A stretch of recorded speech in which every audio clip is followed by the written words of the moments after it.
ഭീകരതയ്ക്കെതിരായ പോരാട്ടത്തിന് ഇനി ഒരു വിട്ടുവീഴ്ചയും ഉണ്ടാകില്ല, ഇത് രണ്ടും ഒരുമിച്ച് പോകില്ല എന്ന് പറഞ്ഞുകൊണ്ട് ഏത് തരത്തിലേക്കാണ് ഇതാദ്യമായി ഈ വിഷയത്തിൽ പ്രധാനമന്ത്രി പ്രതികരിച്ചിരിക്കുന്നത്? അനുജ, ഓപ്പറേഷൻ സിന്ദൂറിന് ശേഷം പ്രധാനമന്ത്രി ആദ്യമായി രാജ്യത്തെ അഭിസംബോധന ചെയ്തപ്പോൾ പാകിസ്ഥാനെ പേരെടുത്തു പറഞ്ഞ് പലതവണയാണ് പ്രധാനമന്ത്രിയുടെ ഭാഗത്ത് നിന്ന് വിമർശനമുണ്ടായത്. പാകിസ്ഥാനിലെ ബഹാവൽപൂരിലെയും മുറിദ്കയിലെയും ഭീകര കേന്ദ്രങ്ങൾ, അത് ആഗോളതലത്തിൽ തന്നെ ഭീകരരുടെ സർവകലാശാലകളാണ്. ഈ സർവകലാശാലകൾ തകർത്തു. ഭീകരർ സ്വപ്നത്തിൽ പോലും കരുതിയിട്ടുണ്ടാവില്ല ഇത്തരമൊരു മറുപടി, ഇത്തരമൊരു പ്രത്യാക്രമണം ഇന്ത്യയുടെ നിന്നുണ്ടാകുമെന്ന്. ഭീകരതയുടെ അടിവേരറുക്കുകയാണ് ഇന്ത്യ ചെയ്തത്. പാകിസ്ഥാനിലെ സർക്കാരും അവിടുത്തെ ഭരണകൂടവുമാണ് ഈ ഭീകരതയെ വെള്ളവും വളവും കൊടുത്ത് നനച്ചു വളർത്തുന്നത് എന്നും പ്രധാനമന്ത്രി നരേന്ദ്രമോദി പറഞ്ഞു. തീവ്രവാദികളെയും അവരെ പിന്തുണയ്ക്കുന്ന സർക്കാരിനെയും രണ്ടായി കാണില്ല. ഓപ്പറേഷൻ സിന്ദൂർ എന്നത് ഭീകരതയ്ക്കെതിരായ ഒരു സന്ദേശമായിരുന്നു. മാത്രമല്ല, പുതിയ ചരിത്രമാണ് ഈ ഓപ്പറേഷൻ സിന്ദൂർ എഴുതിയത്. പാകിസ്ഥാനിലെ വ്യോമത്താവളങ്ങൾ നശിപ്പിക്കുന്നതിനും ഇന്ത്യയുടെ സൈന്യത്തിനായി ഇന്ത്യൻ സേന ഇന്നത്തെ കാലത്തെ, പുതിയ കാലത്തെ യുദ്ധമുറ അതിലും അജയ്യരാണെന്ന് തെളിയിച്ചിരിക്കുകയാണ്. എല്ലാ കാലവും എല്ലാ യുദ്ധങ്ങളിലും പാകിസ്ഥാൻ ഇന്ത്യയോട് തോറ്റ ചരിത്രം മാത്രമേ ഉള്ളൂ.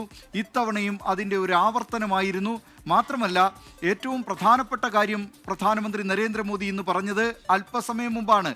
അമേരിക്കൻ പ്രസിഡന്റ് ഡൊണാൾഡ് ട്രംപ് ഈ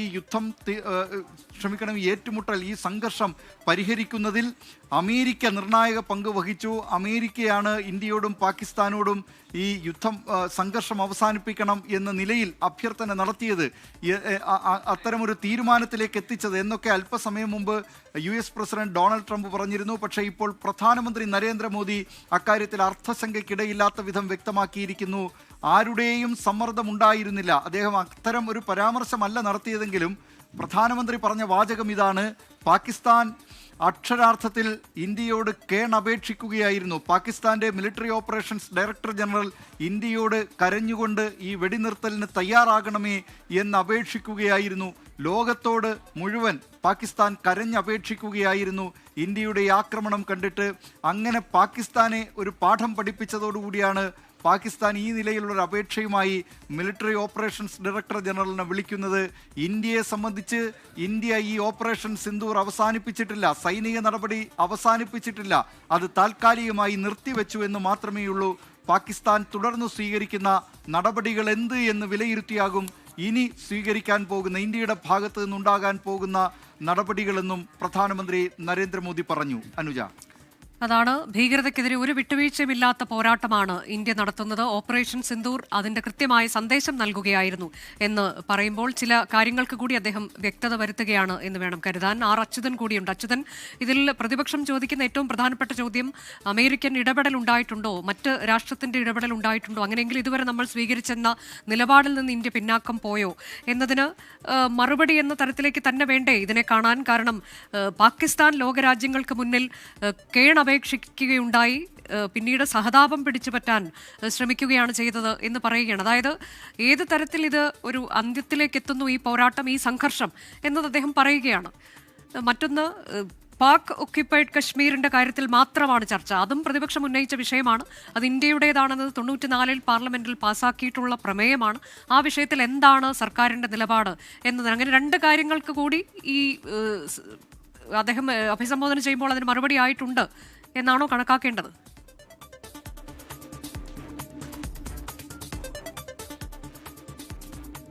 അനുജ, തീർച്ചയായിട്ടും. അതായത് ഇതിൽ ഈ ഒരു നിലവിലെ സാഹചര്യത്തിലേക്ക്, വെടിനിർത്തൽ ധാരണയിലേക്ക് എത്തിയത് പോലും പാക് DGMO വിളിച്ച് അഭ്യർത്ഥിച്ച ഘട്ടത്തിലാണ് എന്ന് പ്രധാനമന്ത്രി നരേന്ദ്രമോദി ഈ രാജ്യത്തെ അഭിസംബോധന ചെയ്ത ഘട്ടത്തിൽ വ്യക്തമാക്കുന്നുണ്ട്. ഒപ്പം തന്നെ ചർച്ചയെങ്കിൽ അത് POKയിൽ, അതായത് പാക് അധിനിവേശ കാശ്മീരിൽ മാത്രമേ ആ ചർച്ചയുള്ളൂ. ഈ ചർച്ചയും അതുപോലെ തന്നെ ഇത്തരത്തിൽ ഭീകരതയും ചർച്ചയും ഒരുമിച്ച് നടക്കില്ല, ഭീകരതയും വ്യാപാരവും ഒരുമിച്ച് നടക്കില്ല, രക്തവും വെള്ളവും ഒരുമിച്ചൊഴുകില്ല എന്നാണ് ഇപ്പോൾ ഇന്ത്യ സ്വീകരിച്ചിരിക്കുന്ന നിലപാട്. ആ പഹൽഗാം ഭീകരാക്രമണത്തിന് പിന്നാലെ ഇന്ത്യ സിന്ധു നദീജല കരാർ മരവിപ്പിച്ചു. പൂർണ്ണമായും പാകിസ്ഥാനുമായുള്ള നയതന്ത്ര ബന്ധങ്ങളെല്ലാം തന്നെ വിച്ഛേദിക്കുന്ന തരത്തിലുള്ള തീരുമാനങ്ങൾ എടുത്തു. അത് തന്നെയാണ് ഇന്ത്യ പാകിസ്ഥാൻ നൽകുന്ന സന്ദേശം. അവിടെയാണ് ഈ പറഞ്ഞ വാചകങ്ങൾ അതിൻ്റെ ഉദ്ദേശം എന്താണെന്നുള്ളത് വ്യക്തമാവുന്നത്.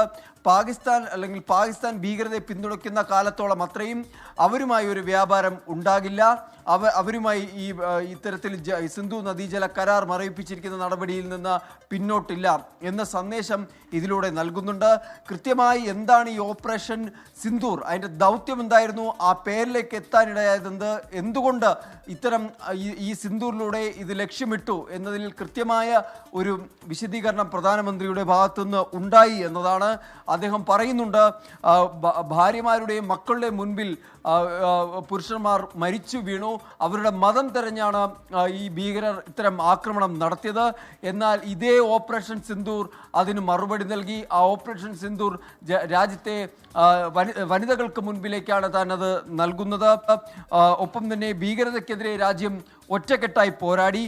സേനകൾക്ക് പൂർണ്ണ സ്വാതന്ത്ര്യം നൽകിക്കൊണ്ടാണ് ഈ തിരിച്ചടി പാകിസ്ഥാന് ഭീകരർക്ക് എതിരെ നൽകിയത്. ആ ഘട്ടത്തിൽ പാകിസ്ഥാൻ ആക്രമണവുമായി വന്നു.